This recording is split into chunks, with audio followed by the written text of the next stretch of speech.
Thank you for joining us for this episode of Take Notice, Amplifying Black Stories. I am your host, Allison Preisinger-Higgins. Take Notice, Amplifying Black Stories is a podcast exploring society, culture, and current events through conversation. We aspire to create an open, respectful, and equitable space where guests may feel free to share their truth and lived experiences. Our core values are rooted in community, connection, and personal development. Stories help us learn, relate, and grow. We are here to listen, to take notice. Thank you for being with us. I would like to show gratitude to the traditional ancestral land of the Puyallup people past and present on which this episode was created. I encourage listeners to research the land on which you live and are listening right now. Recognizing this is just the beginning. The more you explore, challenge, and learn, the more questions may arise, but this is how we grow and connect. On this episode of Take Notice, we welcome filmmaker Gino Payne. We discuss baseball, filmmaking, growing up in Georgia, and his experience being launched into the filmmaking world by working behind the scenes on The Walking Dead, Game of Thrones, and then eventually into Mandolorian and the Avengers. And we discuss much of his other work as well behind the scenes. His upcoming film, Goon of the Lagoon, we discussed that towards the end as well, which sounds super exciting and interesting. I also kind of put him on the spot with one of his influential films from his childhood. I believe that he got the description of Volcano correct. So Gino Payne has a master's in film and fine arts from Savannah College of Art and Design. He started his film career working in commercial and promotional advertisement.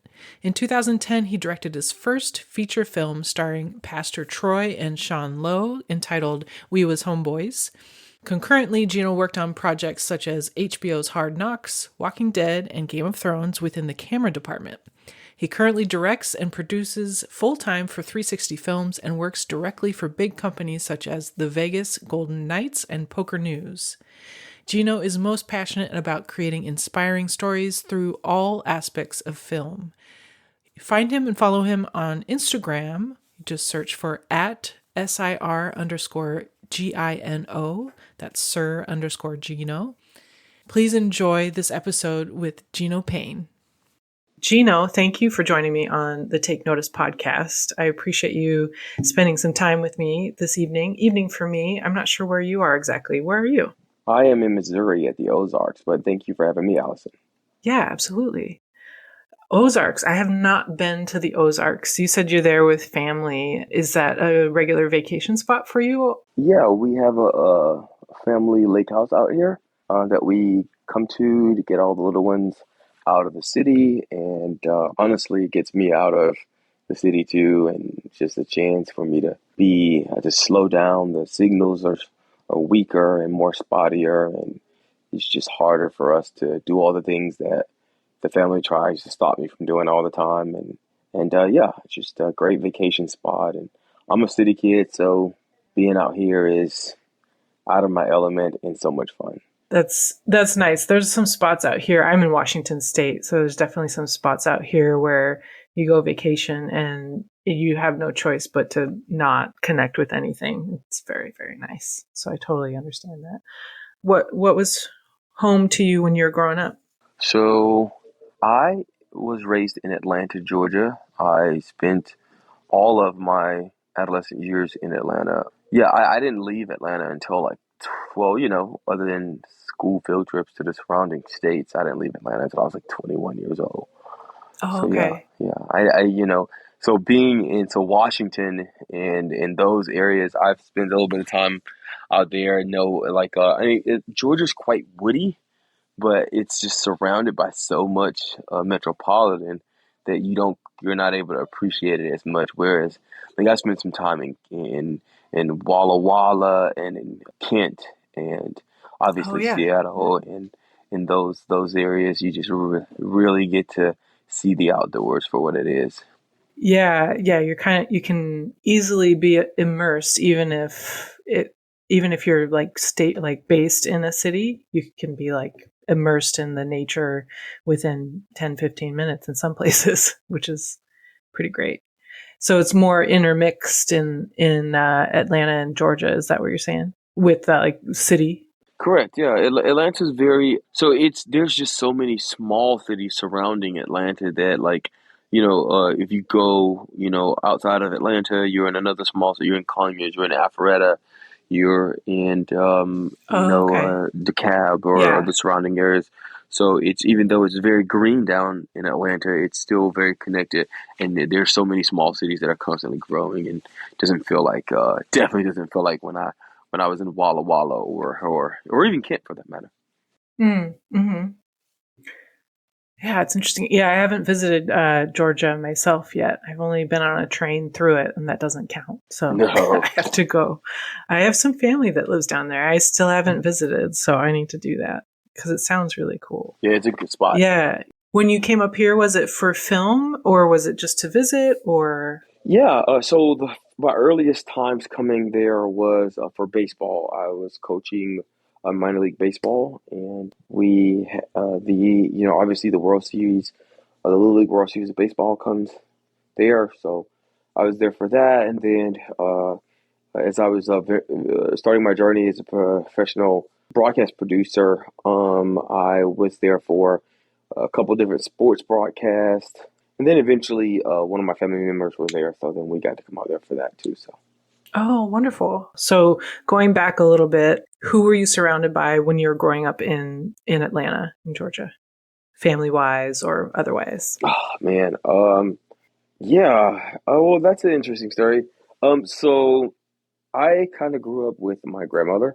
Mm. She was the sort of matriarch of my family. She was the glue, and so it was myself, my twin brother, and my little sister.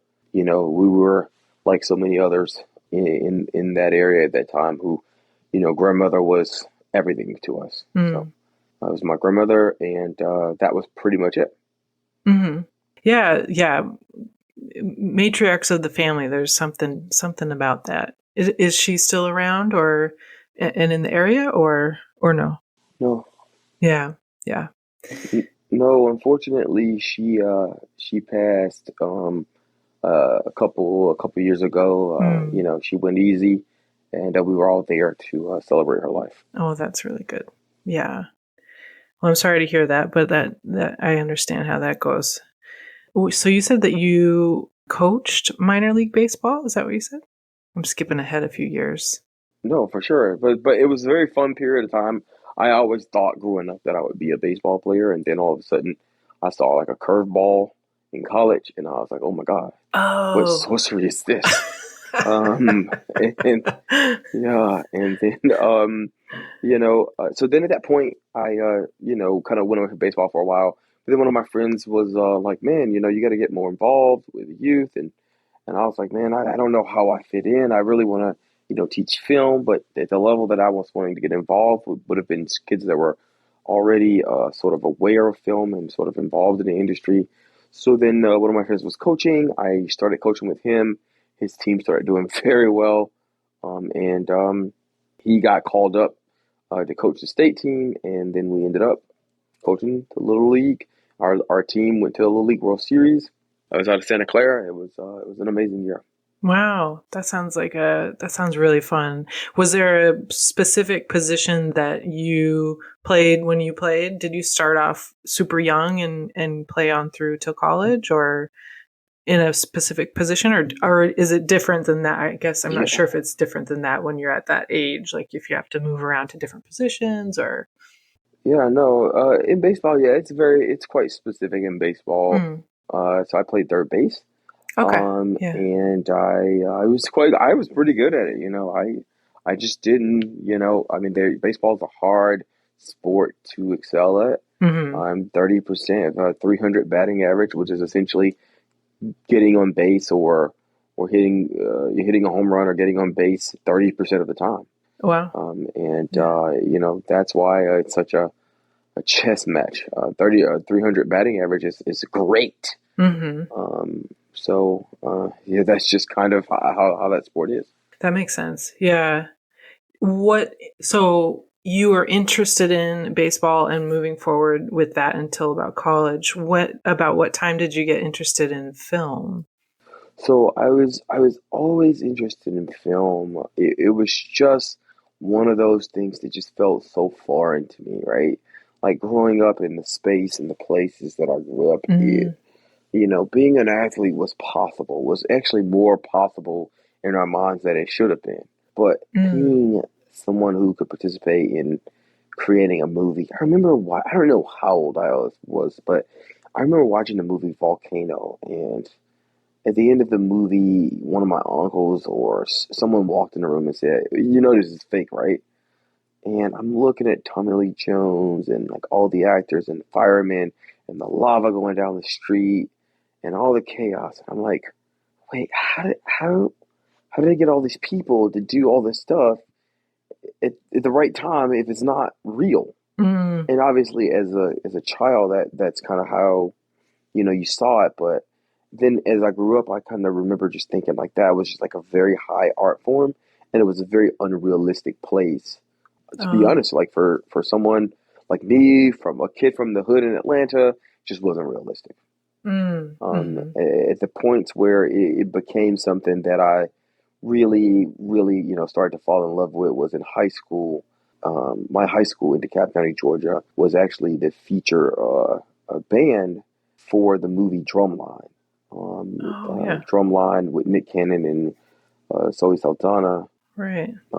They were wait, yeah, it was Zoe Saldana. And they used my high school. My high school was quite renowned in the region. They traveled for the Macy's Day Parade in New York from Atlanta. They were in the Olympics opening ceremony. They featured in um, Outkast's music video. Made kids come Mm. from all over the country to get scholarships to college by playing in that band. Wow. And it's just a very specific style of like Southern marching band, and the entertainment goes hand in hand with the quality music sound.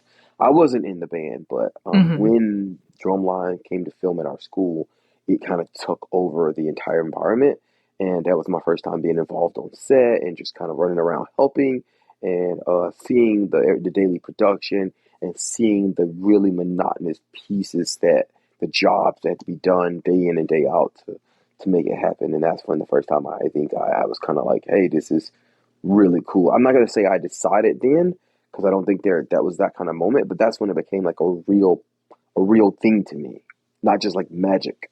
Right. Yeah. Yeah. Yeah. That makes a lot of sense because you're seeing the behind the scenes. What a great opportunity to see everything that goes into a film before you even know that it's a thing that you wanted to do, you know? That's really cool. Yeah, I remember growing up and being like, "Wait, things aren't filmed in order and this isn't like this isn't I don't like this." It's like very dismayed by Right. that. And I got over it. But that's awesome. Yeah. That's actually one of the things that still strike people Mm, um when they find out that like you can't that I'm almost no I mean, it doesn't really matter what level the film is made at. Almost no film that is worth watching is shot in order. right. It, Right. it would be a tremendous undertaking, Yeah. but to do that, but like it still catches people off guard. Honestly, I had that conversation yesterday, Oh. because I'm working on a project with some associates, with people involved that are just involved because of the location and stuff like that, and explaining to them sort of how things work and everything. And Mm, they're all very excited, but they've never ever paused to think about how a movie's made. That's just not their world. hmm. And yeah, when they hear that, well, we're gonna shoot everything in the kitchen on one day, they're like, Right. wait, what? Right. You know, Yeah. that's not how I watch it. I know. Yeah, it makes total sense when you actually sit and think about it, but if you don't, then it's like, wait a minute, this isn't right. Like this. Well, yeah, because I think a lot of times it's compared to like a play or something, maybe in our minds, or a book or something. But yeah, it's crazy. Makes total sense though, because why would you go back and forth and set everything up? Because that takes forever. I've been behind the scenes on a couple of film projects and you're like, oh my gosh, this is taking way longer than I thought it would. So you said that Volcano was one of the first that memory that you mentioned. Can you remind me what is the film Volcano about? Because I don't know if I've seen it. So I don't even know that I can tell you what the All movie good. Volcano was about. I just remember Tommy Lee Jones, and there was like, so Tommy Lee Jones, that's all we really need to know, right? Yeah, But true. there was like, so let me see. It's I'm actually gonna go for it, and then I'm do gonna it. look it up later to Okay. see how wrong I am. Perfect. So let's see. So there's a volcano near to a city. No one believes that the volcano is going to go off, but Tommy Lee Jones and someone else is trying to like get everybody to like move and get out of the city. Everyone thinks it's going to be fine, of course, because everyone's comfortable with a volcano in movies. And then like the volcano blows up, and then like they're on a mission to try to like get people out. I think like the Mm, whole third act was just like lava like swallowing stuff. It was just crazy. yikes. Oh, man, I live by Mount Rainier out here, and I won't lie, it's a little bit freaky sometimes if I really think about it.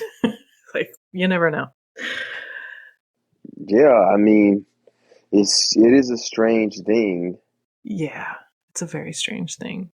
Especially after you watch film like documentaries about Mount St. Helens or things like that, that's also out here. It's just, you know. Anyway, you said something about it being a little more possible in your minds when you were younger to be a part of sports than it should have been. And I think I know what you mean, but can you describe that a little more in your own words? Yeah. So again, I grew up in Atlanta. You know, being growing up as an inner city black kid, most of the people that you saw on TV, and again, TV should not, be an accurate representation of what a building a successful career or a life is, but kids consume, content, and that's what we focus on, what we think is cool.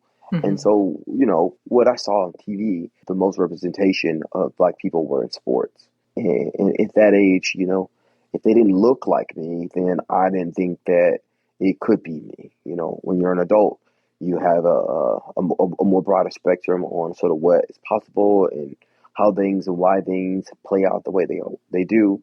So at that point, just seeing all the athletes and stuff like that, that was something that was very realistic, especially in baseball.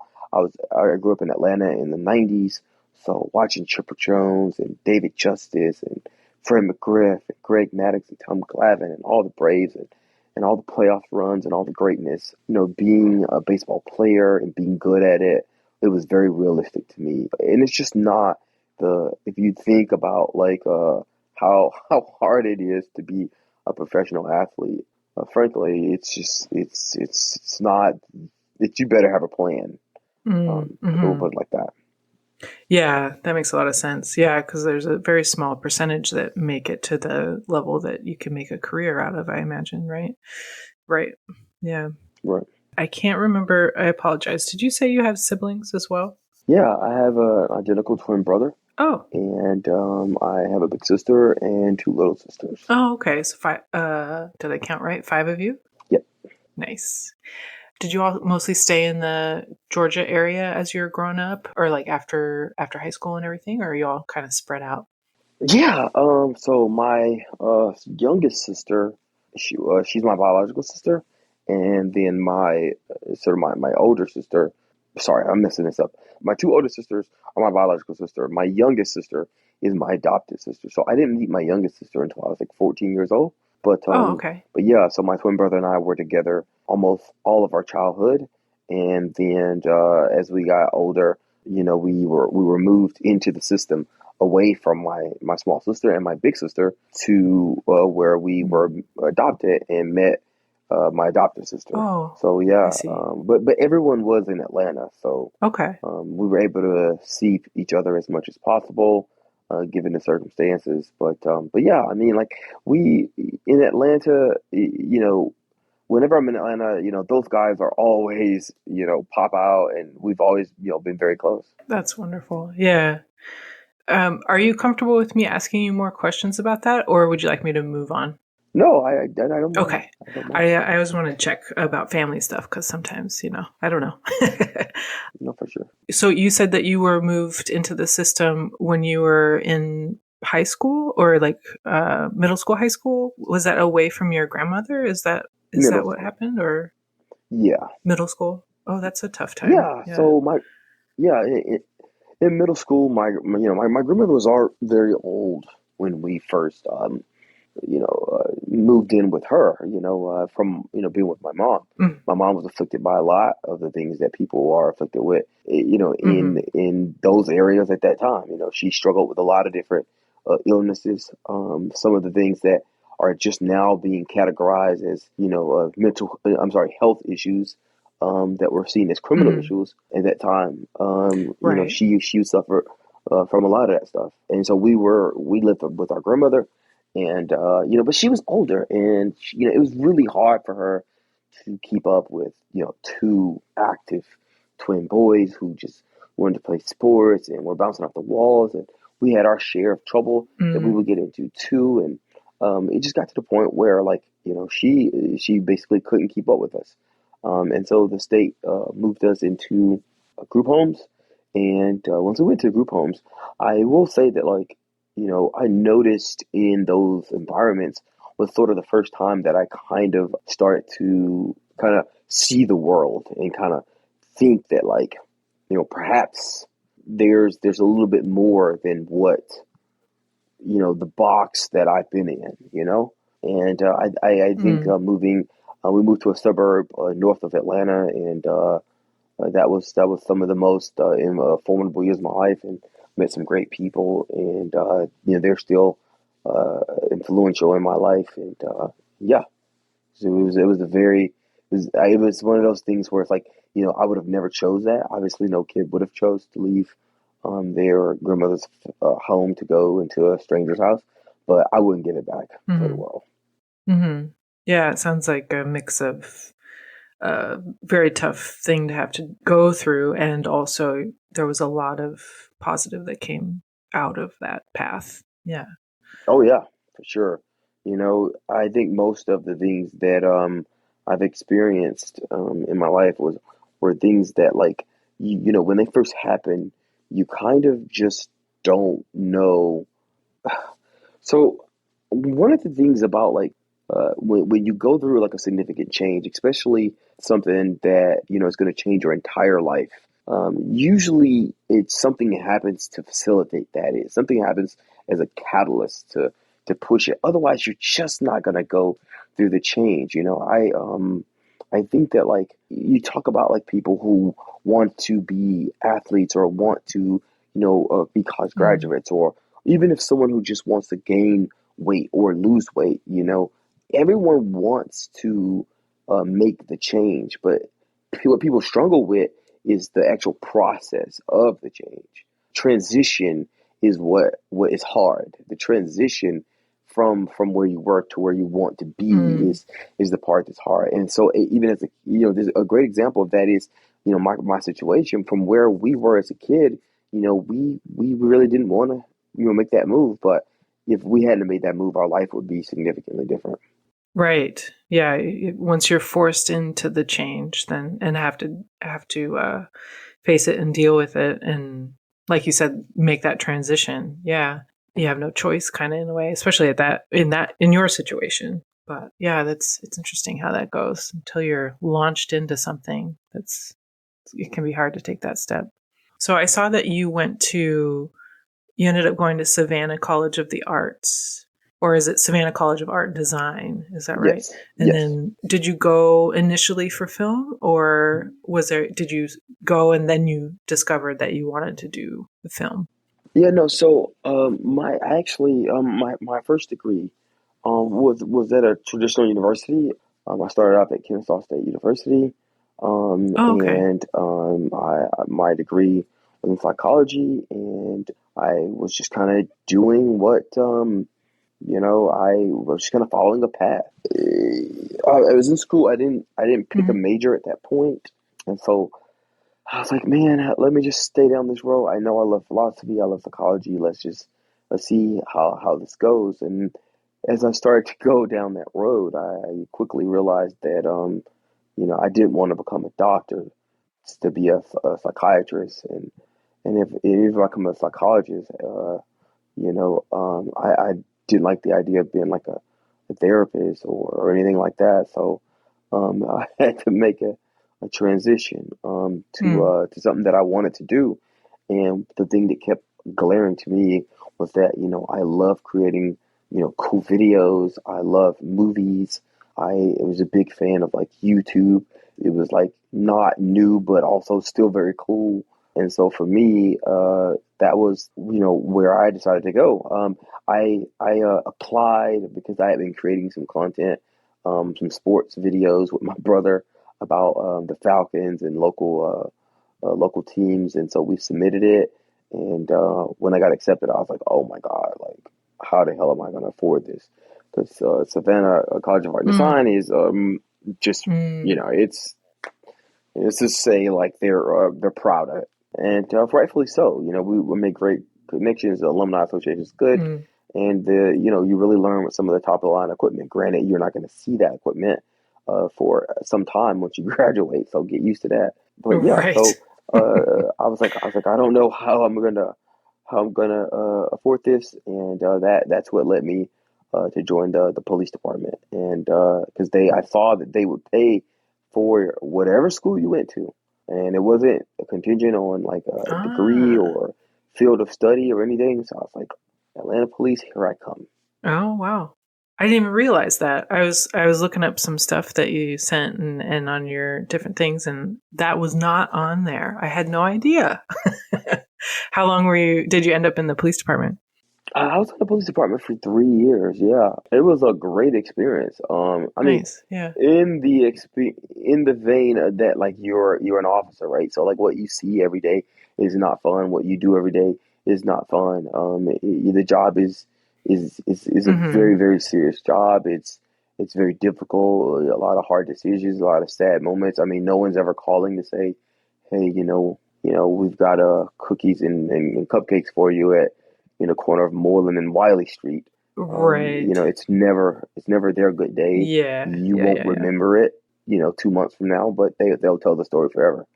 So it's especially, and I say, and Mhm. that's just the way it is. It's 100 calls a day, and half of them in the city are the worst that you can think of. So it's Mhm. just it's a job that again, I think it's something that more people should experience.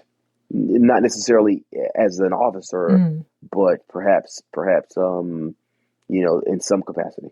That makes sense. Yeah, to kind of see behind the scenes, kind of similarly, but way different to what you were saying about seeing behind the scenes of the filmmaking process at your high school, seeing behind the scenes of what it takes to be a police officer day in, day out, would probably be very beneficial to the understanding and connection between people. I agree with that.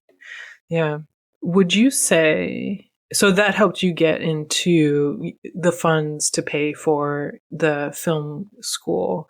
Were there specific things that you took from that experience in the police department into your work in film or you're creating that sticks out to you? Is there anything that is kind of like created a through line? Yeah, I mean, as far as the dots, the physical, tangible dots that were connected. I mean, obviously, like they paid for it. I graduated, and Sure. within a year, I left and went straight into my field. But That's as far as yeah, like that's great. the way it affected me and my daily my philosophy, the way I look at life, for sure. I think there's a couple. If I were to think out loud, I'd say there's two pieces that I take away from that into it crosses into filmmaking and in life as general. Number one, I'd say like most issues, God forbid the complicated issues, it's just not that simple. There's some people say there's two sides. There's usually more than two sides, and I Mm. like to reflect that in my filmmaking in the senses is I don't like good guys who are purely good. I don't like bad guys who are purely bad. I like people who are growing and changing on a daily Mhm. basis and moving and arcing to their characters and becoming who they want to be. We all have an idea of the person that we want to be. We pray that when those moments come, we are that person. but we just don't know. And if we are not that in that moment, then we look forward to trying to figure out how can we more accurately be that person when the next time comes. But yeah, I mean, like, just things are just, complicated issues, simple issues, stories. They're just not that simple. And then the second thing would be that, like, Mm-hmm. I was talking to, my girlfriend about this. It's, she was telling me she hated this movie because of the way it ended. Or no, it was a series. It was like Game of Mm-hmm. Thrones season 8, or I don't remember, whatever the first Game of Thrones Mm-hmm. one, however many, 8 or 7 or whatever. And she was saying, "Oh yeah, I hate the way it ended." And I'm just like, the end of the story is not the king of the story. It is just a part of the story. When you're watching a movie or a life or just the course of a history or wherever things are, there's no point to me, and someone may feel differently, but to me, there's no point in that story, no matter how high or how low it is, that is the king all of that story. That is just one point of the story, especially if the story isn't over. I think Mm-hmm. too much we get caught up in the way it ended or the way it started. It's the totality of the story, the totality of the life is to me the picture that must be considered. Yeah, I like that. That makes a lot of sense. Yeah. Kind of seeing the whole picture. Yeah, I think that relates in my head to like when someone passes and people choose to not talk about how they passed. They choose to focus on their lives and celebrating their lives, celebration of life, and all those things. I think that makes a lot of sense. Those are some valuable lessons that you pull from your time on the force. I can only imagine how difficult a job that must be.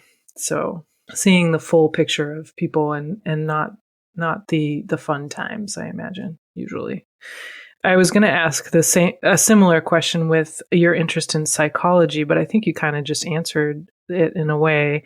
I was going to ask if your interest in psychology and what you did in college before your film school has, because it seems as though to be in film and create characters, or maybe you're not the writer for some of the things. I'll have to ask you that, but to write characters and to be working with characters, you've got to understand people and psychology and the full picture of a human. And so I would think that your interest in it early on probably helps you with your approach to filmmaking and directing. Is that accurate, do you think? Yeah, I used to say that, like, so a big part of sort of what I did, what I still do when I'm not making a movie, I still like produce sports content, and it could be in various different positions along the pipeline from somewhere in the camera department to producer or director, depending on how big or how small the broadcast is. But when it comes to like live content, content that's about something that's actually happening, whether it's a documentary or a single sports event, my philosophy is I don't want to, like, we're simply reflecting the story. We don't want to try to Mm, change the story or form a narrative, to try to sell a certain point. We just want to take the mm, image and reflect that image for people to see. And like any mm, reflection, be it a mirror or a pool of water or whatever it is, a story, a movie, a film, whatever the reflection is, if there is flaws in the mirror, there's cracks, there's waves, ripples in the water, that will reflect in the story. So the piece of us will be there. So we don't need to try to insert ourselves into it. And that, kind of that idea sort of developed in the concept of my time, studying psychology and just sort of like diving into the idea of like the hows and the whys and just asking the questions and not really listening and not waiting to respond. I think that that's like really important. Like, obviously, in mm, this situation, it's quite different where I'm So more like bouncing, questions from you. But the way I really love to sit and talk to people is like I tend to have like a ton of questions just because I really want to know why and how. And I think that's important for us to do because a lot of times we find ourselves just waiting to respond. They're saying something to us and we're like, oh yeah, I want to tell you this one thing. I'll quickly answer that question, but Mm. I want to say this thing that I think is that you need to hear, as opposed to hearing what they're saying, diving a layer deeper into that, and a layer deeper into that, and a layer deeper into that. And I think that's what create good characters. That's what create good stories. That's what create great relationships. Yeah, absolutely. I can definitely relate to that. And that's kind of that's the thing that I'm constantly trying to remind myself, especially doing what I'm doing right now. It's like I want to be in the moment and listening and also keeping things going. It's a little bit tricky, but it's very important to just Yeah. be listening, and listen to listen. That's yeah. Yeah, that makes complete sense. Did you launch your career from Atlanta or did you move somewhere to how did you transition things out once you got out of Savannah College of Art? So I immediately started working in broadcast. I was shooting for a lot of the Turner properties, CNN, the Atlanta Brave Station. The Atlanta Brave Station, Atlanta Brave Mm, Stadium. I was just willing to do anything that involved holding a camera. And then, mm-hmm. I met some guys who were a part of film. The Walking Dead had just come to Atlanta, and it was this new show that That's right. everyone was like excited about, and I was like, yeah, like I'll work on a comic book show, which is what I thought it was. I thought we were like shooting a comic book. I didn't know if it was going to be cartoon or not. We go through a few pre-production meetings and I realized that it wasn't a comic book, and we jump right into production, and it was just a great lucky thing that like Atlanta was the spot where this production happened. And just like today, a lot of the crewing goes down in LA. They kind of pick up some pieces in on the local territory where they're filming. And I just got lucky, and I was one of those people because there just wasn't a lot of production people, not film anyway, production people there who had experience touching cameras, touching the lenses, knowing how to do this stuff.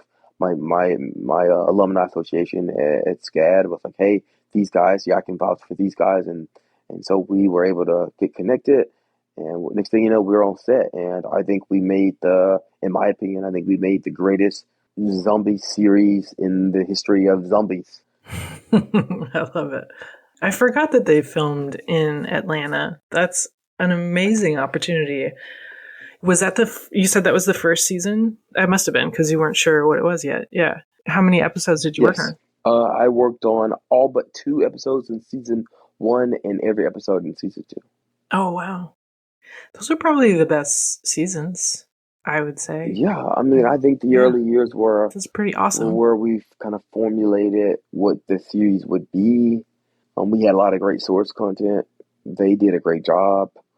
I was just a camera assist and working in the camera department, even sometimes not even as a camera assist, just being a runner in the camera department. So, but they made some magic, and Oh, it yeah. was great. That's awesome. And Game of Thrones was on your list as well. Did you do similar work for that one? Yeah, I mean, we did forwarding B unit progress. So when they go ahead and they're shooting sort of landscape templates and pick up shots for special effects. I remember at one point we were shooting plates for a raven flying through the sky. So we track this tennis ball, and it was even down to, and at that point again, those were the early years. That was Oh, way in advance, where no one knew what it was. It was code name. A funny thing, it was code name. The books. It was codename Fire and Ice, I believe. Yeah, Fire and Ice. But yeah, it ended up obviously being titled Game of Thrones. I think somebody felt that that was going to be more commercial. But I think the code name at the time was A Song of Fire and Ice. Mm. The little Big Head Little Head was the production company, and that was like a brand new production company. It was just a production company started by one of the producers who had been producing and trying to get the project sold for like a number of years, and he was based out of Atlanta, and he was like, I need some guys to go with me to Belfast to get some plates for this pilot that we just finished. We went and shot the plates, and they added it to the pilot, and apparently HBO hated it but loved it enough to make the Oh, series, really? which I don't know how that works, but I wish I have that luck with Oh my my projects. gosh, no kidding. Yeah, Wow. Well, it worked out for them, huh? Yikes. That's amazing. yeah. Yeah, there's so much that goes on behind the scenes that I have no clue about. So all that you just said is super fascinating. Like, oh yeah, that makes sense. Oh, that makes sense. Who knew? Well, you did, I guess. But what has been one of your favorite projects that you've completed so far? Or is that a hard question to answer? I'm not sure. That's hard, but those are the good questions. Those are the good questions. So, favorite projects. I feel like I'm obliged to say one of the projects that I personally have produced and direct. But I've been a part of some really cool stuff that I was, one of the cogs in the machine. I love Mm. Mandolorian team. Mm. Uh, I feel like I'm name dropping here. I No, love, please do. You Disney did it. family with Avengers and whatnot. But I'm going to have to go with one of our projects because there's something special about when you're trying to create something and you find a group of people that will believe in you, that will get committed to your project and show up, film for minimal resources, and you get it across the finish line and it gets out there to the world and people get to see it. I think Crescent Gang and the family film that we just finished is going to have to take the cake just because we had so many great young talent in that film. We had 7 actors between the age of 6 and 13, and Mm. they were phenomenal. Oh, wow. They were outstanding and just extremely proud of that group, and that was quite a journey. And obviously, so we got into distribution, we got out on major platforms, and go watch Crescent Gang. That's awesome. Yeah, I saw that on your online. I'm looking forward to checking that out. Crescent Gang. That sounds like a lot of fun to work with young actors like that. That sounds very rewarding. Yeah, I mean, working with young actors it's so inspiring because you see like people who, I mean, a 6 year old, an 8 year old who is locked into a character. It's like if I had this kind of like Mm. focus, if I even had any idea, like they may change their mind next month, but if I had any idea what I wanted to do when I was 8, oh my God, I can only imagine. I And know. you Yeah. see this kind of skill set from these kids, and it's just so impressive and so Mm. inspiring. And you just want to hug them, and you just want to tell them how much proud you are of them. And they know they're good. They know they're there for a reason. They do auditions and they get callbacks, so they know. Hmm. But also you don't want to stretch them too far. You can't do the normal indie film 12 to 16 hour days. You got to make sure you stay Oh, reasonable and sure. fair. And so yeah, it was very interesting. I feel like we never make a movie that's like a movie that you should make as an indie film company. We always like push it just way too far. Oh, really? In what way? Yeah, it's just like as an indie film company, you're supposed to create content that's it's supposed to be easy, low budget, find a nice simple story that you can push across the finish line. We're like, no, no, no, let's go get like 7 kids and shoot a feature. Oh, right. That'll be logical because that'll I mean the film before that we're like, yeah, Right. let's just shoot a film based in 950 BC. Why don't we do that? Yeah, yeah, that sounds like a great idea. I bunch mean, of it's costuming just and like period things and gosh, I mean, just find a Well, castle in America, why don't we? The country's only 400 years old, but good luck with that. Right. You know? Oh, you gotta build one. All right, it's funny. Oh no, that's a tangent. I'm gonna say it, but there's like some people's homes. I've seen like two homes in Washington just randomly that look like castles. So, if you need a castle in the future, maybe that's what they're hoping for. I'm not sure.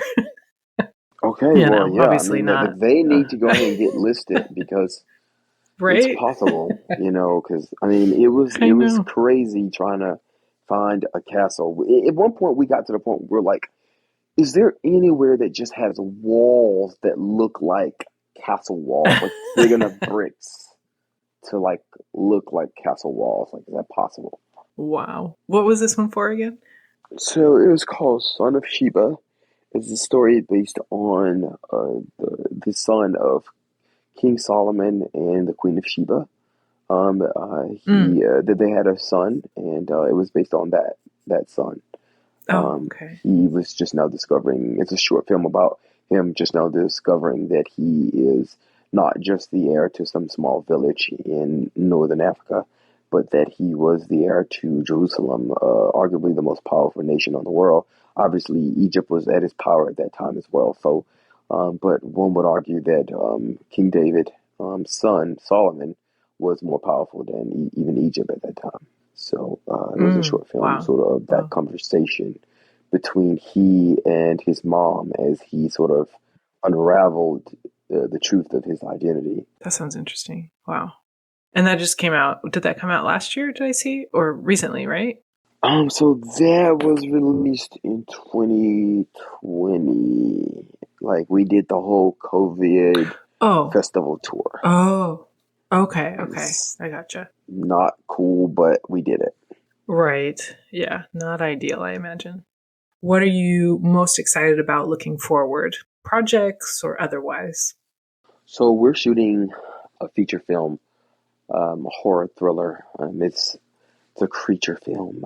It's based on Ah. these four kids that go out to the woods and they're on vacation and they're at an Airbnb and suddenly there's a monster that's preying on them and I don't want to give too many details, but I will say that it is like a super sexy thriller film that has a number of twists.